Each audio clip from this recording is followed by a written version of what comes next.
मंत्र जाप और श्लोक शक्ति का वैज्ञानिक आधार।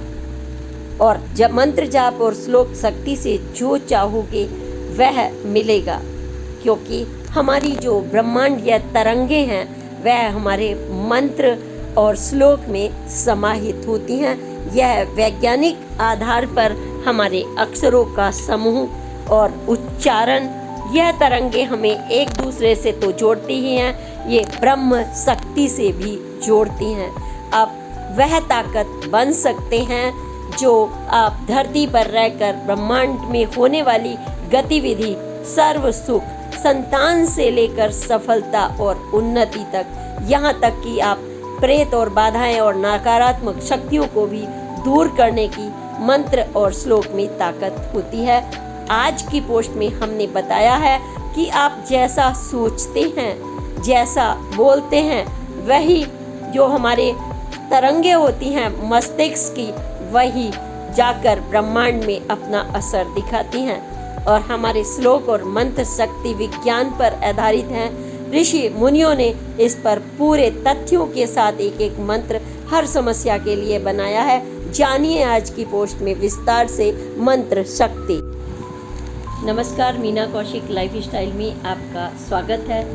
आज का विषय नवरात्रों में मंत्र जाप और श्लोक के विज्ञान पर आधारित चर्चा है। यानी मंत्र जाप में वह शक्ति है जो हम ब्रह्मांड की प्रचंड शक्ति को प्राप्त करके राजा की समान जीवन जी सकते हैं, बल्कि राजा से भी बेहतर जीवन। मंत्रों का यह जो ज्ञान है पूर्णतः वैज्ञानिक आधार पर, यानी वैज्ञानिक तंत्रिका विज्ञान पर आधारित है। मंत्र कोई शब्दों का एकमात्र ऐसा समूह नहीं है कि हम बातचीत की तरह से, बल्कि इसका पूरा ही एक विज्ञान है। मंत्र और मंत्रणा शब्द जो बने हैं उसी पर आधारित हैं। मंत्र शब्द शक्ति में वैज्ञानिक तंत्र होता है। कैसे? जब भी आपने मैथमेटिक्स में पढ़ा होगा कि हमें सिद्ध करना होता है कि ये भुजा और इस भुजा के बराबर क्यों है। यह वही गणित है कि हमें ये मंत्र कैसे ताकत देते हैं, इसमें प्रूव कर चुके हैं हमारे ऋषि मुनि। और अगर हम ओम शब्द की ही बात करें शुरुआती, तो यह जो पृथ्वी पर प्रथम शब्द है, जो ओम शब्द है, पृथ्वी का प्रथम ध्वनि है। इसमें ब्रह्मांड की वह शक्ति है, प्रलय आने पर भी ओम का अस्तित्व समाप्त नहीं होता। यह शक्ति मनुष्य की तरंगों से, जीव की तरंगों से ब्रह्मांड शक्ति से जोड़ता है। ये तरंगे हैं जो हमारा पूरा मस्तिष्क की, आप अगर एक एक खाका देखें तो आप उसमें ऐसे छोटे छोटे तंत्रिकाओं का जाल देखेंगे, जो सोचने पर, जैसे आपने सोचा कि मुझे पानी पीना है, तो आपका हाथ अनायास गिलास की तरफ उठ जाता है। आपने कुछ बुरा देखा तो आपकी रूह कांप जाती है। आप कुछ अच्छा देखते हैं तो आपके अंदर से एक आत्मिक बल और ऊर्जा प्राप्त होती है। तो यह जो मानसिक हमारे अंदर तंत्र है, ये पूरे ब्रह्मांड का एक स्वरूप कह सकते हैं आप इसको। इसी तरह से मंत्र भी पृथ्वी पर उत्पन्न प्रथम ध्वनि है। मंत्रणा और मंत्री भी उसी से बने हैं, लेकिन वो सीमित मात्रा में बने हैं, उनका अलग विषय है। लेकिन काफ़ी चिंतन और मनन के बाद जो समस्या समाधान के लिए उपाय बनता है, हम उसे मंत्र कहते हैं। और जब हम उसे लिख देते हैं तो वही श्लोक बन जाता है। तो श्लोक बना और उसी से हमारी दुर्गा सप्तशती से लेकर चारों उपनिषद, वेद, ग्रंथ जितने भी बने हैं, ऋषियों मुनियों ने अपने अपार ज्ञान के खजाने से प्राप्त किए हैं। और उनके पास वैज्ञानिक अपार शक्ति भी थी। वो वर्षा ला देते थे मंत्रों से। हवन यज्ञ करके सूखा पड़ रहा है तो वह हवा को रोकने की ताकत रखते थे। उनके अंदर अलग ताकत होती थी और वो आज भी है। लेकिन किसी के पास समय नहीं होता कि उन मंत्रों का उपयोग करें।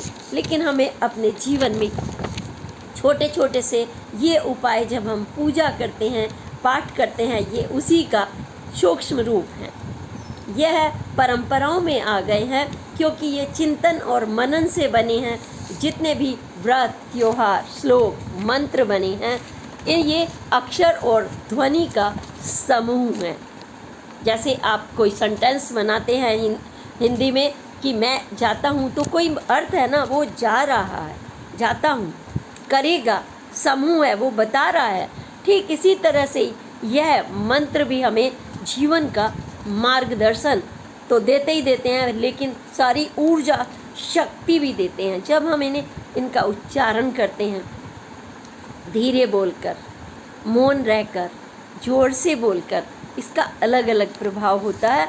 क्योंकि जब कोई बात हम, आपने देखा होगा, खुशी से कहते हैं, उसकी शादी पक्की हो गई, तो सबकी बाँछें खिल जाती हैं, सबके शरीर में, मस्तिष्क में, हाथ में, हाव में, भाव में, देखने में, बोलने में एक अलग शरीर में आपके कंपन होता है, नाड़ियों में, और वही आपकी एक ऊर्जा, शक्ति होता है, और यह विद्युत तरंगों में बदल जाता है। यानी अपनों के साथ जब कोई खुशी का भाव होता है तो वो दूर तक हिचकी के रूप में भी जाता है। विद्युत तरंगों में यह होती है मंत्र की ऊर्जा, शक्ति। ये पूरे ब्रह्मांड में तरंगों का एक ऊर्जा का कण कण में जो हम बोलते हैं वह भी तरंगों में परिवर्तित होता है। अच्छा बोलते हैं तो, बुरा बोलते हैं तो भी उसका प्रभाव जरूर पड़ता है। निश्चित रूप से ब्रह्मांड में जो तरंगे व्याप्त हैं उसे हम कहते हैं नाद एवं प्रकाश। इसके दो प्रकार हैं। एक होता है ना, आपके अंदर आत्मिक एकदम से प्रकाश होता है, आपके दिव्य शक्ति आती है जब आप मंत्र पढ़ते हैं, तो प्रकाश। और एक नाद होता है जो उच्चारण यानी ध्वनि के रूप में होता है। ओम ब्रह्मा की इसीलिए संज्ञा दी गई है क्योंकि वो हमें पूरी सृष्टि से जोड़ता है। जब हम ओम का नाद करते हैं तो आपने देखा होगा कि आप यहाँ बैठे हुए हैं, लेकिन चारों तरफ से एक आपको सकारात्मक ऑरा आता हुआ दिखाई पड़ता है। विश्वास करना, मैंने खुद देखा है। आप पार्क में बैठ जाइए, आपका ध्यान हो, आप आसन की मुद्रा में बैठेंगे प्राणायाम की, और फिर आप करेंगे ओम की ध्वनि, तो आप देखना कैसी ऊर्जा की तरंगे आपके अंदर सकारात्मक आती हैं। तो यह यानी मनन संसार के कष्टों को दूर करता है। उसको हम मंत्र और फिर उसे लिख देते हैं तो वह श्लोक बन जाता है। और ये विभिन्न प्रकार के जो अक्षर हैं, जो अक्षर बने हुए हैं, ये बीज मंत्र बन जाते हैं कि हमें ये शब्द बोलना है तो भाई ये बीज हो गया। आपने आम का बीज बोया है तो आम की गुठली बोई है तो आम ही उगेंगे ना। इसी तरह से मंत्रों की भी शक्ति है। आपने ये मंत्र बोया, ये सामान्य भाषा में मैं बता रही हूँ, तो आपका उसका वही लाभ मिलेगा। शरीर में वही कंपन, वही तरंगे आपके परिवर्तित कर देंगी ऊर्जा को, और आपके अंदर रोग खत्म, दोष खत्म, नज़र दोष, प्रभाव, ये सब समाप्त हो जाते हैं। यही कवच बन जाता है और यही अर्गला बन जाता है जो बाधाओं को दूर करता है, और यही बन जाता है कीलक यानी तंत्र। इसको तंत्र भी कह सकते हैं। और जब यह तीनों शक्तियाँ एक साथ मिलती है तो उसको हम श्लोक में उतार देते हैं। जैसे दुर्गा सप्तशती, क्योंकि आज हम बात कर रहे हैं नवरात्रों में, वैसे हर पूजा विधान के साथ हर एक का अलग अलग बीज मंत्र है। हर सफलता के लिए, कष्टों के लिए, मुकदमे के लिए, सुख शांति के लिए, परिवार की बच्चा उत्पन्न किसी के नहीं हो रहा, संतान प्राप्ति के लिए, बच्चा है स्वस्थ नहीं है, उन्नति नहीं कर रहा, उसके लिए भी बीज मंत्र है। बच्चे हैं उन्नति कर रहे हैं लेकिन वो आपको पूछते नहीं क्यों, इसके पीछे भी बीज मंत्र है। और जब यह बीज मंत्र हमारे श्लोकों के रूप में हम कुछ समय जाप, तप, हवन, यज्ञ करके इनको उच्चारण करते हैं, और ख़ास तौर से ब्रह्म मुहूर्त में, क्योंकि उस समय नाड़ियों का स्पंदन अलग होता है। शांत होता है पूरा वातावरण, नकारात्मक शक्तियाँ उस समय काम नहीं करती, घोर अंधेरा नहीं होता, बुरे लोग काम नहीं करते बुरे, क्योंकि वो रात्रि के अंधेरे में करते हैं। कोई भी शक्तियाँ उस समय सब की सब सकारात्मक होती हैं। सूर्य उदय होने वाला होता है, रात्रि अंधकार छाट चुकी होती है, सबसे अच्छा मुहूर्त होता है श्लोक के लिए। पूजा स्नान ध्यान के साथ जब आप करते हैं तो आप प्रचंड शब्द बोल रही हूँ, वह शक्ति मिल जाती है जिसे हम ब्रह्मांडीय शक्ति कहते हैं। चेहरे पर आपके अलग तेज होगा, अलग मुस्कुराहट होगी। अगर आपके पास कुछ नहीं है ज़िंदगी में जीने के लिए, नकारात्मक शक्तियाँ हैं, रोग है, दोष है, तो चेहरा मलिन हो जाता है, आर्थिक तंगी है, मलिन हो जाता है। लेकिन इन सब चीज़ों से आप सब कुछ पा सकते हैं। आप तो अपने राजा हैं, आपको किसी खजाने को ढूंढने के लिए कहीं जाने की ज़रूरत नहीं है। ब्रह्मांड आपके पास स्वयं आ जाता है। आपको क्या करना है?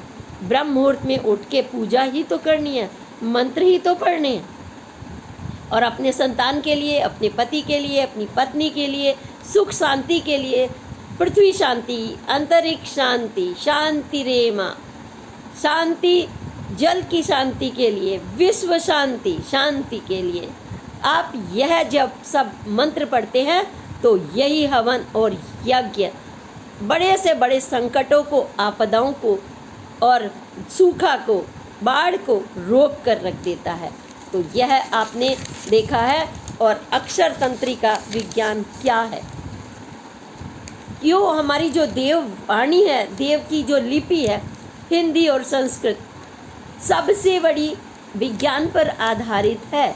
ऐसे ऐसे ऋषि मुनि हुए हैं, अगर उन्होंने ओम शब्द की उत्पत्ति पर मनन किया है तो उन्होंने मंत्रों पर भी किया है। ये शारीरिक भावनाओं जो मंत्र तंत्रिका विज्ञान पर कैसे आधारित होती हैं? सोचिए, एक शरीर है, एक बच्चा सामने आपके नन्हा सा गोद में आता है, नवजात शिशु, तो आपकी भावनाएं, आप कितनी सौम्यता से, जितना वो आपको बिजली की तरंगों की तरह से हाथ पैर मार करके अपनी गति से आपको पूरा इतना मिठास भर देता है, आपके अंदर प्यार भर देता है, ऊर्जा भर देता है कि आप बाढ़ में भी खड़े हों तो अपने बच्चे के लिए आप आकाश की तरफ देखते हैं और उसको बचा कर ले आते हैं। तो यह क्या है? शारीरिक भावनाओं की प्रतिक्रिया को नियंत्रित करने की शक्ति भी देता है। और हिंदी भाषा पूरी तरह से वैज्ञानिक भाषा है। ओम शब्द, जैसा कि मैंने बताया, प्रलय के बाद भी नष्ट नहीं होता। इसी तरह से अ अक्षर है, मात्राएं हैं, इनका भी जितना अध्ययन करें वो कम है। आप सृष्टि का अनवरत कर्म है ये अक्षर और शब्द जो बने हैं। इन ध्वनि में शंख की ध्वनि भी जुड़ी हुई है। आप सोचिए, जब एक शंख बजता है आप पूजा में, तो आप देखिए इसकी तरंगे कहाँ तक जाती हैं, पता चल जाता है कहीं मंगल कार्य हो रहा है। यह स्वयंभू है। ओम और शंख की ध्वनि स्वयंभू है, ये स्वयं उत्पन्न हुई है, इसे किसी ने नहीं किया। ये तीन शक्तियों से बना है, सत्य, चित्त और आनंद। और जब तीनों मिल जाए, चित्त भी प्रसन्न है, सत्य, प्रभु, ब्रह्म, और फिर जो इन दोनों के मिलन से जो आनंद की प्राप्ति होती है, तो आप सोचिए वही सर्वोत्तम, सर्वप्रथम शब्दों के बारे में बता रही हूँ मैं कि मंत्रों में ये कैसे जुड़ जाते हैं। अग्नि, होम के लिए अग्नि, वैसे आप कहते हैं गुस्से में किसी को आग लगा दो, नकारात्मक शक्तियाँ नष्ट कर दो, नकारात्मक शक्तियाँ। लेकिन जब आप कहते हैं हवन के लिए, इसमें अग्नि प्रज्वलित कर दीजिए, कितना उसमें सुंदर सौम्यता होती है।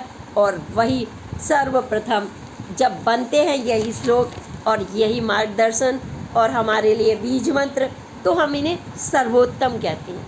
कब कहते हैं सर्वोत्तम?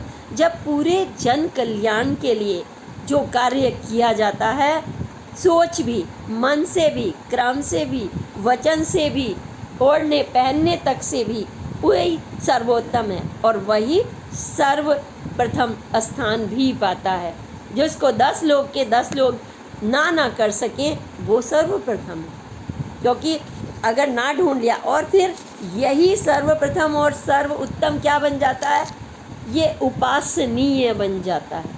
जैसे देवी हैं तो ये उपासन, क्योंकि उनके कर्म ऐसे रहे हैं कि हम उनकी उपासना करते हैं। तो मंत्र का यह विज्ञान वाणी के से भी, ध्वनि से भी जुड़ा हुआ है, विद्युत तरंगों से जुड़ा हुआ है। आप जो बोलते हैं वो हो जाता है। और विश्वास करिए, मैंने तो गांव में इसको स्वयं सुना है।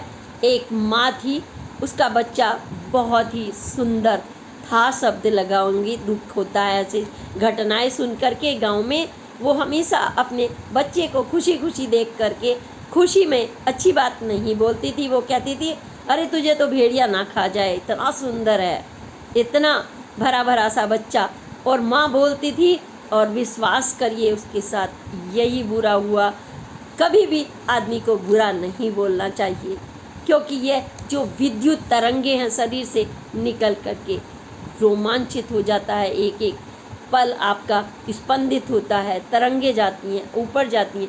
आप अच्छा ही बोलिए, तभी आप दैव्य शक्ति प्राप्त करेंगे।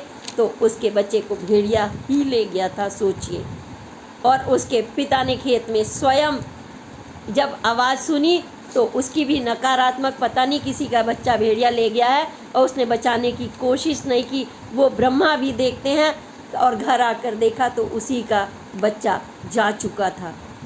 वो एक गांव में दर्जी था, जिस गांव में हम रहते थे वहाँ पर वो दर्जी था, और सब ने कहा कि उसका नाम लेके फला दर्जी के बच्चे को भेड़िया ले गया। रोज़ उसकी माँ यह कहती थी।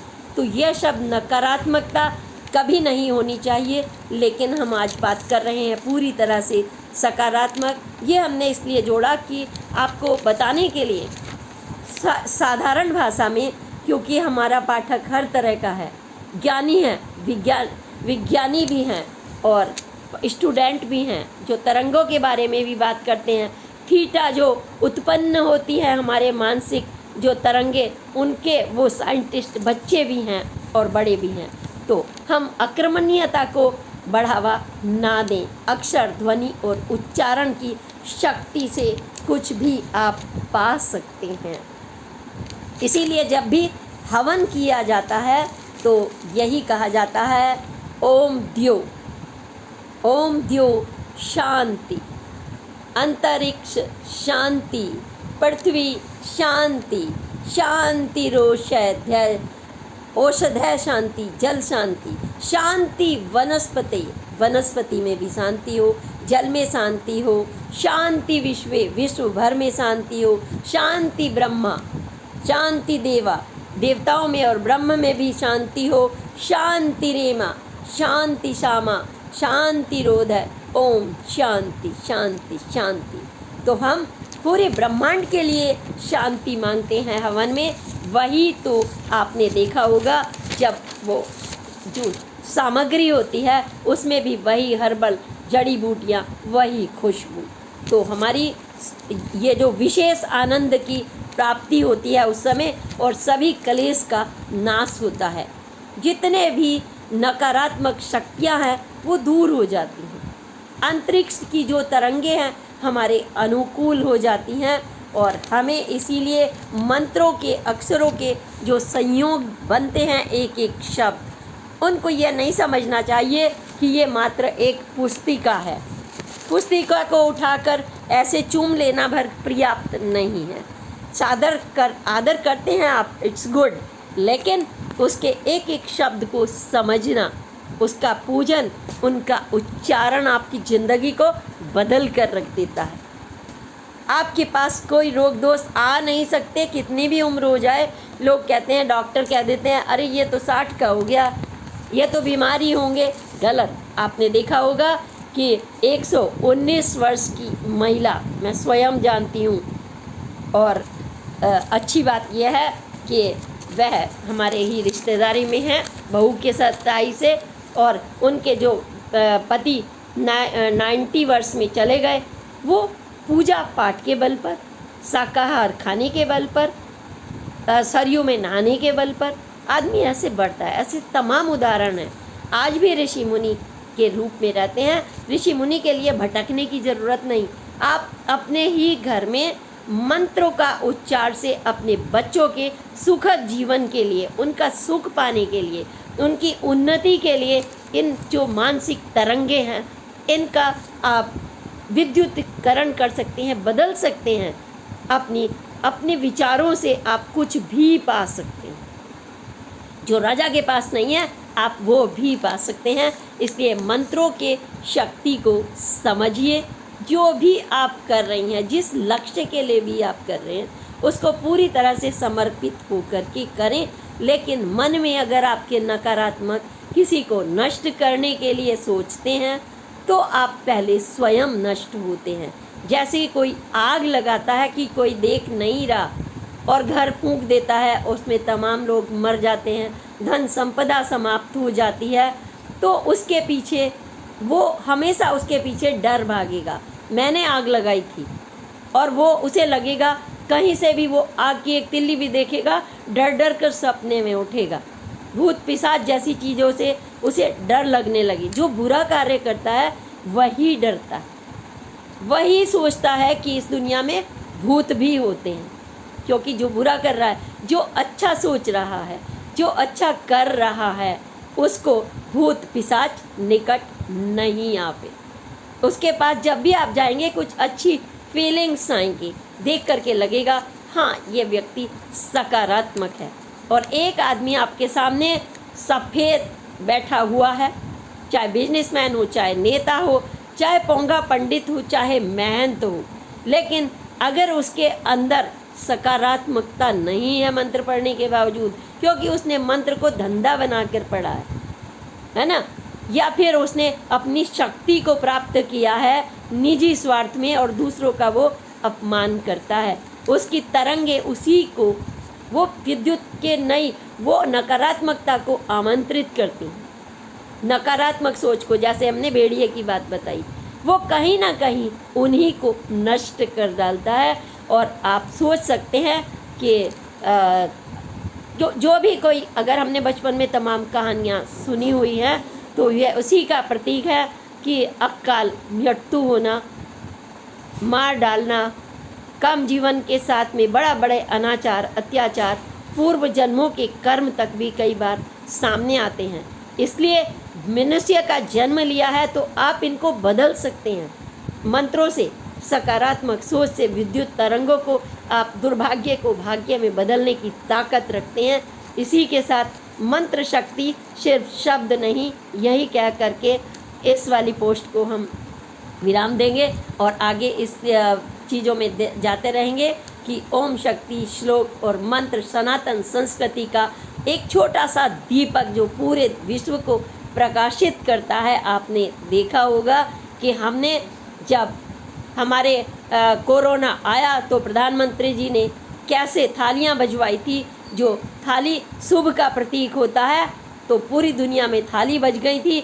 और जो दीपक जलवाए थे तो हर घर में दीपक जल गए थे बिना दिवाली के। और अंधकार को दूर करने के लिए आपने पूरा विश्व को दिखा दिया था कि क्या ताकत होती है इसकी। तो यह समूह होता है। जब समूह में कोई भी काम होता है तो शक्ति आती है। और समूह और जो भीड़ है उसमें अंतर होता है। भीड़ होती है कि अंधाधुंध कुछ भी करना, मार डालना, घर फूंकना, बस फूंक देना, दूसरे को तबाह करना, कोई रास्ते में आ रहा है उसे हटा देना, मार डालना, उन्हीं को भूत प्रेत बाधाएं, अकाल मृत्यु, बीमारियां, तमाम बड़ी बड़ी गंभीर बीमारियां सताती हैं।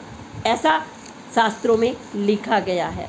और यह कहीं ना कहीं तरंगों को आपके बदलता है और आप में शक्ति है। आप पूरी तरह से सनातन संस्कृति को जो जानते हैं वो यह नहीं कहते। सनातन संस्कृति का अर्थ ही विश्व शांति, ब्रह्म शांति, देव शांति, पृथ्वी शांति, आकाश शांति, अंतरिक्ष शांति की बात करता है। इसी के साथ अगली पोस्ट तक के लिए प्रणाम। जय हिंद, जय भारत। लेकिन एक बात ज़रूर कहूँगी कि आपका सब्सक्राइब होना और ज़्यादा से ज़्यादा पोस्ट को शेयर करना ज़रूरी है, क्योंकि एक मंत्र जब तक दूर तक ना जाए तो फिर उसका लाभ सीमित रह जाता है। तो यह लाभ दूर तक जाना चाहिए युवा पीढ़ी के लिए। नई पीढ़ी के लिए भी आज भागम भाग की दौड़ है, तो आपसे उम्मीद करते हैं कि अगर आप हैं तो कम से कम 35 लोग आपके जानकार भी होते हैं, एक पोस्ट में सब्सक्राइब जरूर कराएं। और इसी के साथ इन मंत्रों के बारे में बताएं कि क्या सचमुच आप ऐसा महसूस करते हैं कि जब आप अच्छा बोलते हैं तो अच्छा होता है, और बुरा बुरा सोचते रहते हैं तो आपको डर लगने लगता है, ये मार देगा, वो काट देगा, बुरे बुरे सपने सजाने लगते हैं। क्या ये सच है या नहीं? कृपया अपने कमेंट ज़रूर भर भर कर भेजें, और आपके विचारों को भी पोस्ट में सम्मिलित किया जाएगा। चाहे आप छोटा छोटा वीडियो भी भेज सकते हैं, क्योंकि हम सबके अलग अलग अनुभव होते हैं, सकारात्मक सोच के से लेकर के मंत्रों तक। इसी के साथ श्री शिवाय नमस्तुभ्यम, प्रणाम, जय हिंद, जय भारत।